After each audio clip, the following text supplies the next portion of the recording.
Bending of the arches. In the previous lesson I showed you how we install the log walls. Important to note that these should be covered if you're expecting rain and even if you're not expecting any rain, as it may always come unexpected. Rainwater getting in between the logs and the newly compacted earth behind the logs will swamp in, as compressed earth is still not as hard as original undisturbed soil, and once it gets in, it would be hard for that water to leave.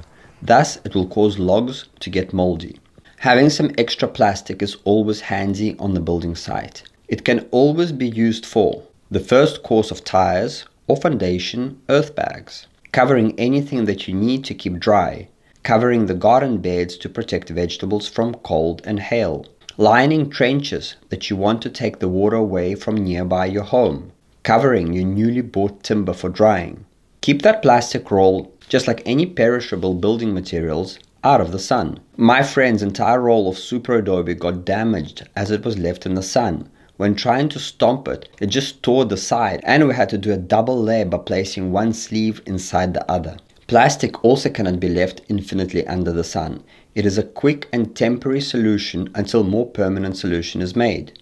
Another recommendation that I would do in the future for this particular method is to install a plastic barrier prior to dropping the logs in. I would tie knots on the corners of the actual plastic sheet, as it is much stronger than making holes with string or wire that will just rip through. Then I would connect the other end of string to those rebars we installed in the corners of the room.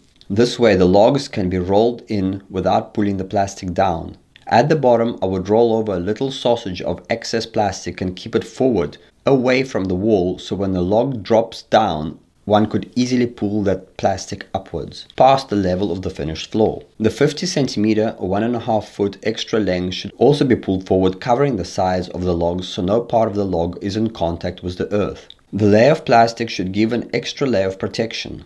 If you have termites or other wood-eating insects, please consider treating your logs with termite protection. Research what is available in your own country. The construction of the arches started with us buying 4 cubic meters of the lowest grade, almost throwaway low-cost timber planks. The size was 150 and 180 millimeter wide by 25 millimeter thick, or 6 to 7 inches wide by 1 inch thick. Low grade means that timber has a little bark on the sides, as it is mostly taken from the outside of the log. According to Collier, this is the strongest part of the wood that protects the tree. Inside of the log, the softer and weaker timber is found. So the low grade is actually cheaper and stronger, which is better for us. It does require a little work though, as we had to clean it up with the same draw knife that we used to debark the logs. We chose the wood ourselves at the sawmill and delivered this wood with an illegal homemade trailer. We also bought 3 lengths of 18 by 5 centimeter or 7 inch by 2 inch thick plank. At the same time, we picked up 2 lengths of 4 meter strong poles that were 20 by 10 centimeter size or 8 by 4 inches. These acted as our center and door supports at the front of the arch. These large logs were cut for us fresh. The timber order was only $500. You gotta scratch around to find unpolished worst grade timber, but it is out there. I know the price of timber in the US has skyrocketed, and that's why I want to mention that should you want to build on a budget, consider buying second-hand construction plywood boards that are used for formwork or quick protection fencing of the building side. This plywood can be split with a table saw into pieces of the same width, roughly 15 centimeters or 6 inches. The plywood bends fantastically well and is superb to use, as it's already polished. One thing to consider is that it does have glue, so fresh plywood can sometimes off-gas, depending what was used to glue the different layers of wood. In fact, plywood would give a much tighter curve and much stronger arches than any commercial timber you can purchase. Bought plywood is very expensive though, considering that you will have to make at least a thickness of 75 millimeters or 3 inches, you will need quite a few sheets. You can get away with less when you're using plywood as it is stronger, but we use this thickness on our build for the normal pine timber that we bought. It is over-engineered, but it is tried and tested. Engineering this method of construction would cost thousands of dollars due to its non-traditionality. The bending of the arches for us started by putting 3 pegs, which you should not do. The arch should be bent by a few more pegs in the ground or on the wall. One peg puts too much pressure on one point. Anyway, knowing myself, I wanted the ceiling higher, and therefore I pushed the limit of the plank to see how much it would bend. In other words, what's the tightest circle it can give? Tightest circle would mean higher ceilings. Obviously the plank snapped. Usually for arches, either a plywood is used, which is extremely pliable, or wood siding of 10 mm or ½ inch thick. Siding doesn't have to have the tongue and groove. If you're buying from a sawmill, then you can just ask them to cut your planks in siding size of 10 to 12 centimeters wide by 1 centimeter thick. The 1 centimeter thickness is what gives you more pliability and more curve, as it is thinner. Please note that if you want higher arches and you do not have money for siding, which is much more expensive, then untreated low-grade wood that we purchased is your best bet. Wetting it or buying planks from aspen tree would be able to get higher arches. So planks from aspen tree bend really well. Once we estimated at which point the wood breaks, we knew the maximum height for the arch it can provide. We got 1.6 to 1.7 meters or 5 to 6 feet high in relation to the sides. The sides were 6.6 meter or 20 feet apart. This is the same width from the center of the log wall to the center of the opposite log wall. The radius of the circle is 4.2 meters or 14 feet. Different kinds of timber can provide you with different abilities to bend. On this drawing, I'll also show you a slightly higher arch with 1.7 meter height as measured from the sides. As you can see, when the radius is smaller, the height is bigger. The planks from a typical pine untrained should bend somewhere in this region. This new diameter is 4052. You don't really need to remember these numbers, it's just something that we came up with during our tests. Play with your first length of your wood to see what it bends to before snapping. Then release a little. Feel the timber, hear the little cracks. It tells you just before it snaps. And then the big bang comes. So our wood cracked, and instead of removing it, we're going to put a big patch from here all the way to here. About... Oh!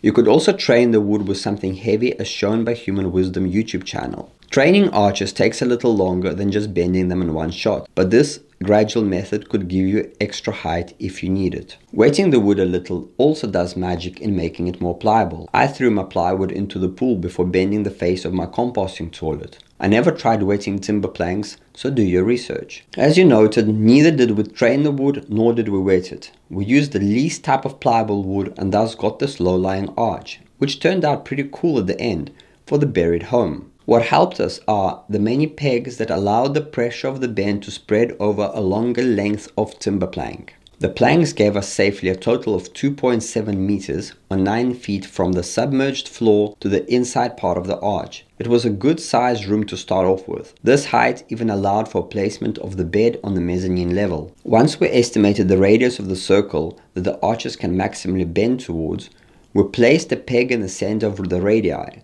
During this build, you will see me pointing towards my front right tire of my car, which is the center point. The center point is important twofold. Firstly, it gave us the actual circular path that we needed to place our wooden jig along for bending of the arches. And secondly, when trimming the arches at the ends, we use that as a cutting angle. I will speak about it later on in this lesson. So back to the wooden jig. We hammered wooden pegs into the ground, 2 pegs at a time as seen in the video. These pegs, as I mentioned, were aligned to the center point. I don't remember the exact distance, but the final length of the beam was 8 meters.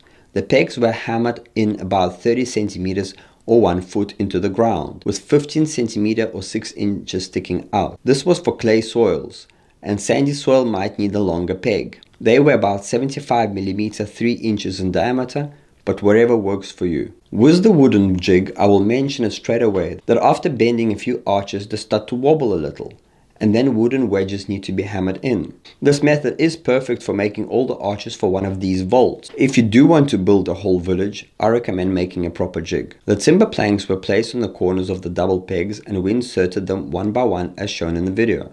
Because of the width of our vault, we had to add 1.5 to 2 meters or 5 to 7 feet pieces to make up the necessary length of the arch. Then, Starting from the other end, we did the same thing. This created a staggered effect, binding the shorter pieces all together. The end result was a total thickness of 3 timber planks, which is 75mm or 3 inches thick.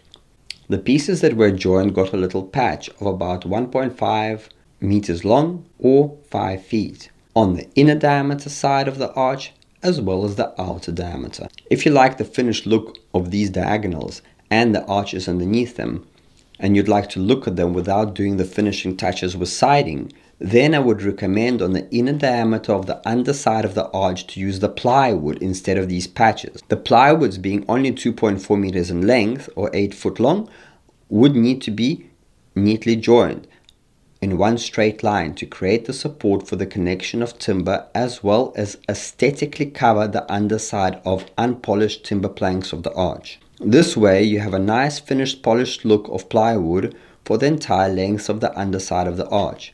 You could also polish up the sides of the arch using a planer should you wish. I will not get into too much of fine finishing touches, as all it depends on time and available equipment. Obviously, buying timber that is already dried and planed has a completely different price tag. We used raw timber planks bought dirt cheap directly from a sawmill. I will show you how we plane the wood as well. Just now I will show you how we plane the wood. Back to the patches. Patches above are not a problem. They were firstly screwed in to the timber arches with 50mm screws. You'll need at least 1 kilogram of those.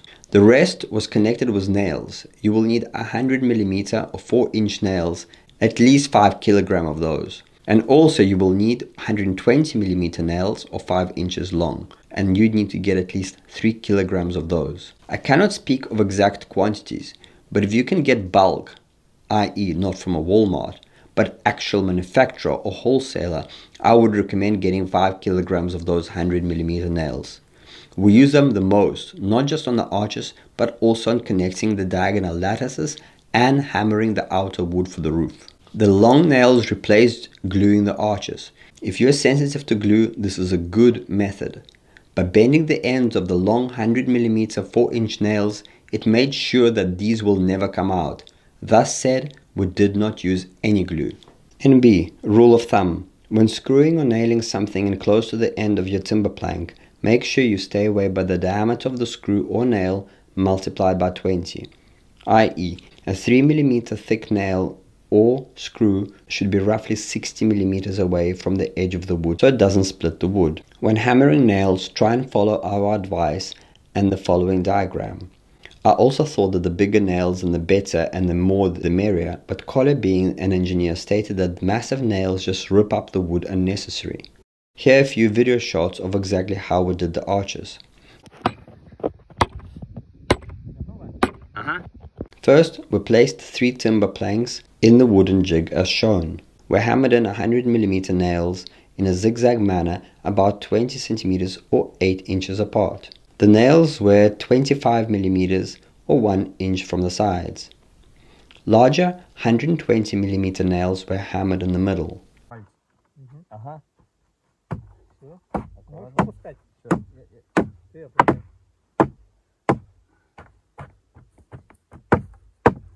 То есть она ускоряется со временем.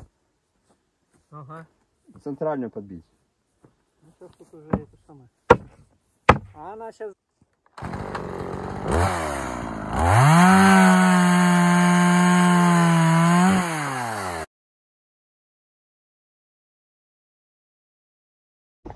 So we first nail the 3, and then we do the same to that side, and then we put a patch.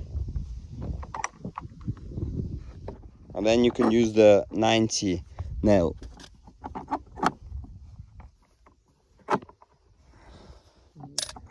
There I ended up using 120. So I could go through all 4. The bending of the nails happened from the outside as the nails were hammered in from the inside. Wide cap silver screws were used for the patches first, and then 120mm nails were used to tie it all strong together.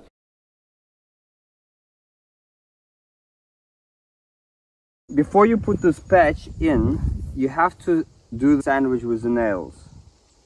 So now I took longer nail because I didn't do the, the nails in these 3. So I took a longer nail so I can hammer them in and bend the ends. Because when I can't release these brackets, otherwise they're all going to go pop.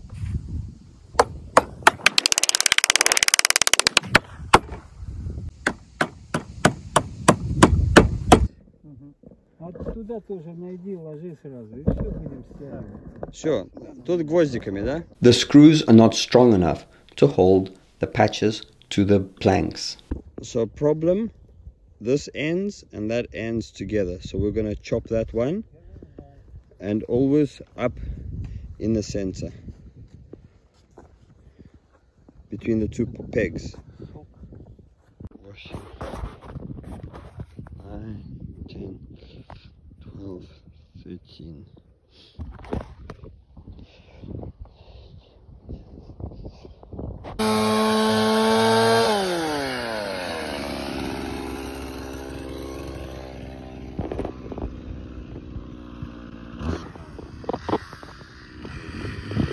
The first arch took a long time, and then we really got the hang of it. We used G-clamps first to clamp a section, and then we nailed that section. Once the nails were bent, the G-clamps were removed and moved further along, and then the nails went in, and so on and so forth. It is best described in the video shots. With 3 people you can get the whole process rolling very nicely. One is moving the clamps, one is hammering, and the other one is battering the ends of the nails.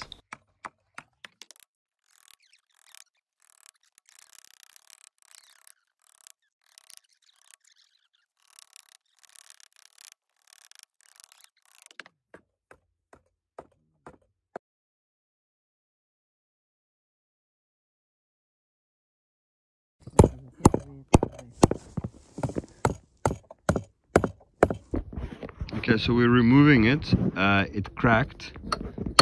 This piece of wood cracked right here, and because of this thing, where the branch grows from, you can't put them on a connection. Yeah, what are they called? These things.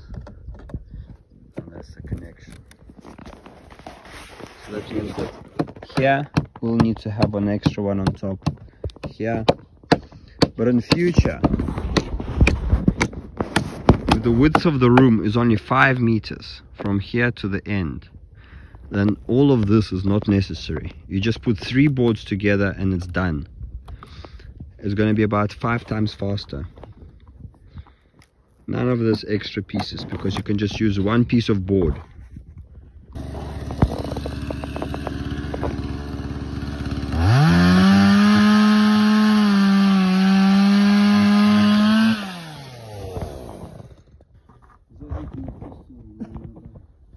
Тебе деваться некуда, согнешься. Я не поклоняюсь. Patch. Так, убирайте. Инструменты, гвозди, все туда, ящик. Все.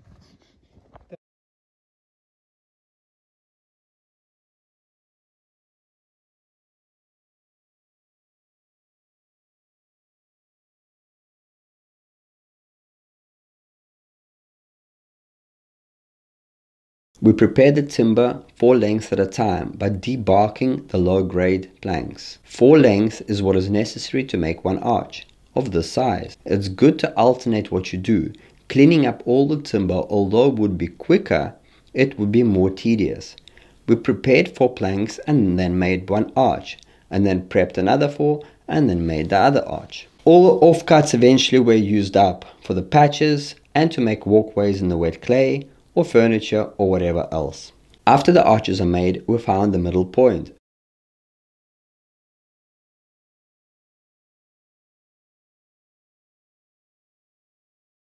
And then we got the exact length between center of the log to center of the log. For us, it was 6.6 meters. 759 is our smallest, so minus 5 on 764 minus 5 to get them all to that size.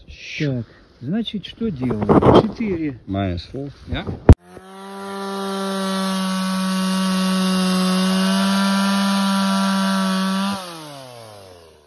The sides of the arch were 6.6 meters from outside to outside.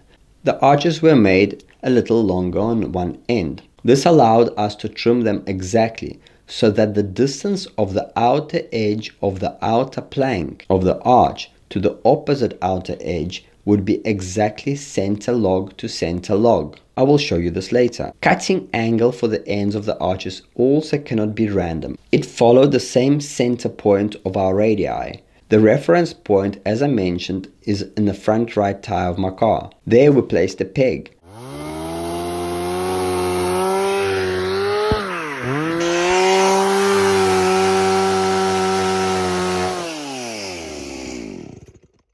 So when cutting this wood, we made sure that the direction was bang on towards the center point.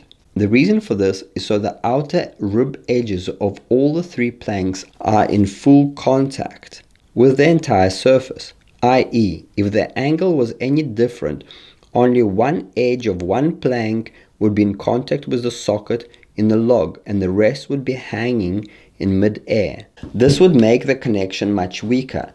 What I'm trying to say is that the arch is only as strong as the entire three timber planks. Thus, please make sure that the three planks are landing into the socket and touching it entirely, with their contact surfaces fully meeting the socket. Making of the sockets. Before installing the arches, we had to make the sockets. These are the cutout parts from our logs that would receive the arches, without allowing them to slide outwards. Should you wish to place your timber vault on Super Adobe wall, then there would be a different type of socket with either bought brackets or custom made ones. I will be doing this method on my own build and thus will share with you what I end up doing in a couple of months. Back to our socket that were cut from the logs.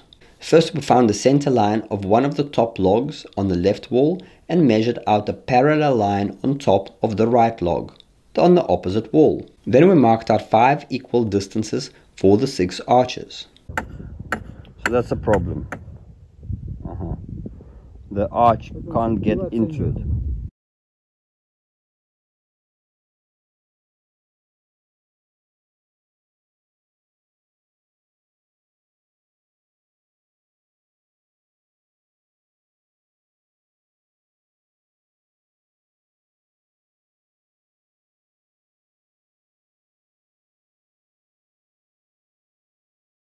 Then Collier used the same timber plank to mark out the socket with a pencil.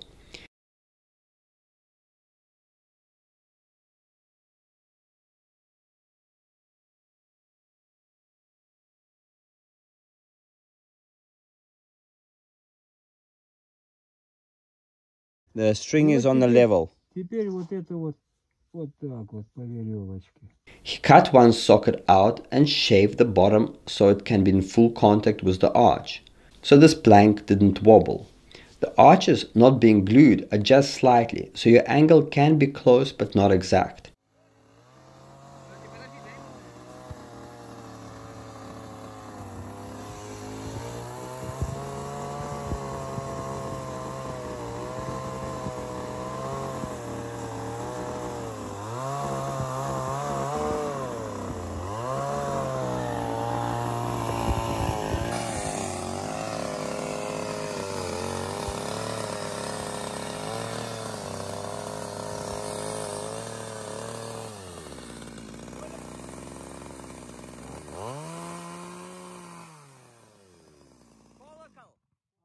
You can get this angle from a quick front sketch or by eyeballing it, as it's the same angle when you trim up the arches. He then attached one plank to this first socket, and when driving the chainsaw at the bottom of the next socket, he aligned it to the first plank as shown in the video. By placing a temporary plank on the newly cut socket, you can see if the bottom of the newly cut socket aligns to the first guide. If not, then use the shaving motion of a chainsaw to get the angles the same.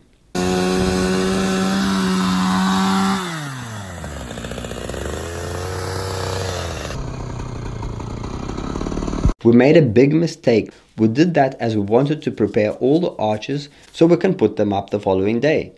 Overnight they relaxed outwards a little as we did not use glue. It was a big mission to get them back in shape. Look at how we struggled and eventually even broke an entire arch. We pulled and we heaved, we placed a support pole, we tried this and that, but we just couldn't pull it together.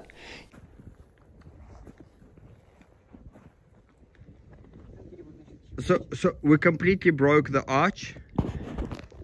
We cracked it by putting a pole in the middle, one of the out of the 3 boards, and then we put 2 poles, and that balanced it nicely. As soon as we took one pole out, and we soon took that pole out, where it cracked at one board, the other 2 also cracked. Other arches were much easier to install, as we used a hand puller ratchet hoist mechanism on the arches to bring them back to the original size and even slightly smaller distance than the outside of the sockets, by roughly 1 inch or 2.5 centimeter. That's the center log to center log distance. To make sure you do not repeat our mistake, it is best if you can make an arch, connect the hoist ratchet mechanism as it's already sitting in a pegged out jig, reduce it by only 2.5 centimeter or 1 inch, and then place the arch straight on the wall in the sockets. Then make another arch and place it straight away, and so on. Our method resolved in one extra step. We made all the arches, then removed them from the pegged out jig, and then put them back into a pegged out jig to connect the ratchet and get them slightly smaller so they can fit in. I will get to placement of the arches just now. Another problem we encountered that you can avoid can be seen by this cracked timber plank. Because the wood straightens out overnight and the arches relaxes outwards, they just try to get back to their original straightened state. When trying to pull them back with a ratchet hoist mechanism, the timber planks did not like it. If they're already in a pegged out wooden jig, then pulling them just 2 centimeters or 1 inch in will not make much of a difference. But after one night, they straightened out close to 2 feet or 50 centimeters. Pulling them now back to the original state and even a little smaller so they could get into the sockets would mean big tension for all 3 planks. And that's why it cracked. And we even heard some of the planks cracking slightly during the step. So we had a little crack here, and just to stop it, we were putting a little patch.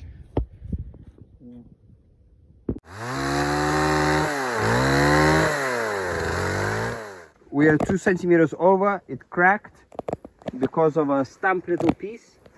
So we decided to just cut the ends for that to go in, because we don't want to pull it anymore. Installing the tension wire. The tension wire is designed to pull the vertical pole towards the rebar we hammered 1.2 or 4 feet into the ground. It is done with 4 strands of 5 millimeter or 1/5 of an inch wire. The wire is connected as shown in the video, and crowbar is used to twist it so it tightens and pulls that log towards the rebar, thus snugging and holding these logs from top end from ever falling in. Remember that the bottom end of the vertical log is held by the stones that we hammered in. Although the arches with the vaulted roof above them will do the same function by pushing these logs outwards, as it is a method that Collar developed and learned this in the military, I didn't question it. It also fits with my model, rather over-engineer than be sorry. Installing the arches. The first arch was carried from back of the room, and then temporary diagonal support were installed. We used 2 planks as rails to slide the other arch up against. The other arch was now carried from the front side of the room. Once the arch is standing, this is the procedure. Horizontal support on the top was screwed in by connecting the first and second arch. Remove the rails that assisted us in lifting the arches. Hoist ratchet mechanism released. Long 20 centimeter nails, you will need at least 1.5 kilogram of those, went in to bind the arch to the wall. 2 diagonal supports per sides went in straight after. In this video you can see us bringing the first arch that's the furthest back after the second arch. That's because we broke the first arch as I mentioned above, and I had to redo it completely. Thus we installed the second arch next to try our new method by utilizing the ratchet hoist mechanism, as explained above. Collar had to remove the 20 centimeter nail on each of the sides with a crowbar after the broken arch was carried out and away.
Once all the arches were installed, we temporarily covered them with a vapor barrier textile, which made this wood softer so it doesn't tear the plastic. Then we covered it with plastic to protect from rain. This is just a temporary solution at the end of the working day. The crisscrossing was ropes to those rebar rods in the corners, and planks on top did the job.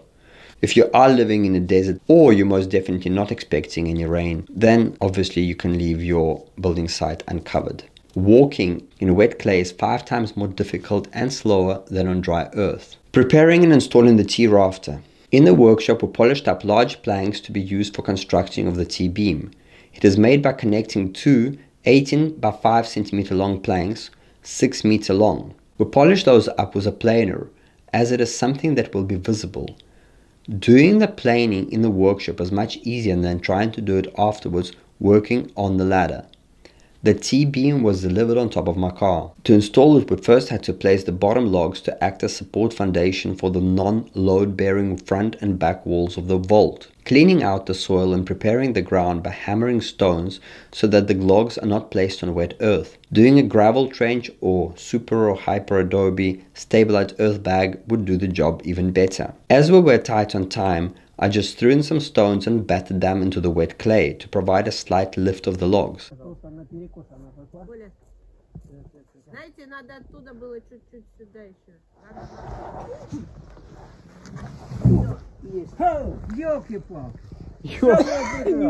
В один момент. But on wet clay, anything would sink in eventually. Hence, keeping your side dry is paramount. We install the plastic for the front log as it is most prone to water. For the back log, we did not, as it meant to stay dry because we extended the plastic roof on the back by 3 meters or 9 feet. To install the T-beam raft, we made a quick platform that resembled somewhat peace sign shape and stabilized it with wooden pegs so that it doesn't slide off. We placed a strong jack onto another triangular shaped support footing. We also pegged it as seen in the video, as wet clay makes things slide. We lifted the T-beam and connected it with rope first. Then we measured a temporary log and used it to crank the T-beam rafter tight against the arches. The temporary log was placed under the second arch from the back, as the column would go in the first arch. I then climbed up and screwed the T-beam with long screws of about 100 millimeters long on each side. We prepped a nice column for the back and cut out a rectangular piece so it can fit in the bottom part of the T-beam. The method to cut a piece looks exactly like this.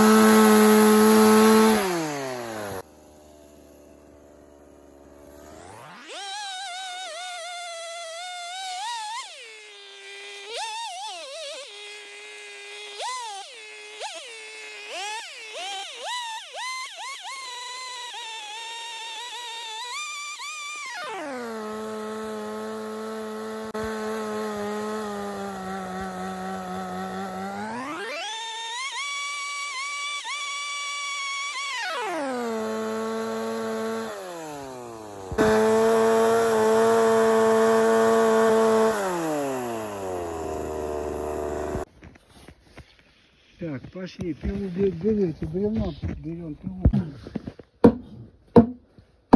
Еще чуть. Так. Смотри, Коля. Еще чуть-чуть. Все хорошо, стоп. We then prepared a little cutout footing so that the vertical beam would not slide along the log.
Place the bottom part first and then battered the top so it would lift everything up by about 10 centimeters or 4 inches. This doesn't have to be exact height. If it's not working for you to push the arches that high, then remove this column, cut off an inch or 2.5 centimeters and try again. 2 long 20 centimeter or 8-inch nails went in to secure the column from the bottom.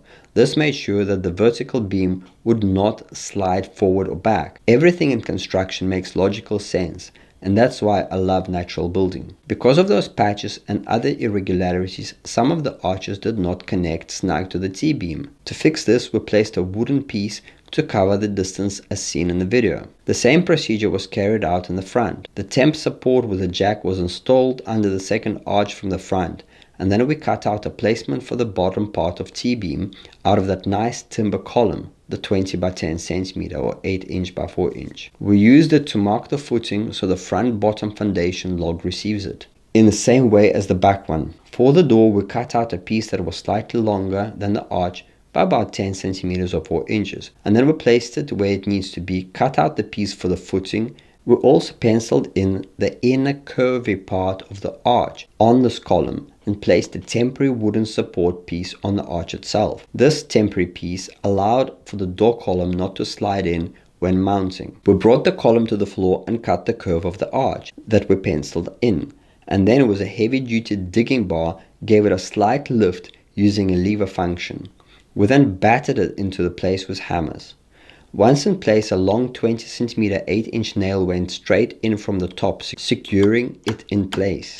The temp wooden support can now be unscrewed. In the next lesson, I will show you how we covered the roofing struts, as well as did the insulation and the 2 layers of waterproofing. We will also make a clay lock, install the air pipes, and cover the whole lot with the earth like a hobbit home.